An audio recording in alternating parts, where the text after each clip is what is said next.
Target gold bar 100 gram adalah pilihan yang bijak. Duit boleh turun naik, tetapi satu aset sentiasa bernilai, iaitu emas. Dalam 3 tahun terakhir, harga emas 100 gram boleh melonjak dari 26,800 pada tahun 2022 hingga ke 51,500 pada tahun 2025. Ini kenaikan sekitar 24,000 ataupun lebih 90%.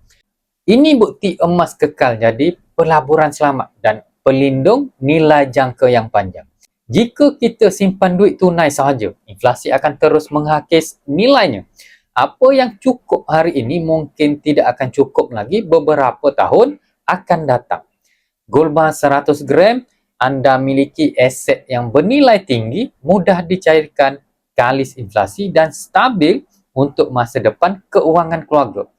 Emas ini bukan sekadar simpanan, tetapi pelaburan yang bijak. Mulakan dengan 100 gram hari ini. Dan saya sedia bimbing anda untuk mula menabung emas dengan ilmu. Gold bar 100 gram terbukti pilihan yang bijak. Dalam 3 tahun, naik 90%. Ianya aset bernilai, kalis inflasi dan stabil untuk masa depan. Untuk mulakan tabungan, hubungi saya untuk bimbingan safe dan like video ni untuk info emas yang seterusnya. Assalamualaikum.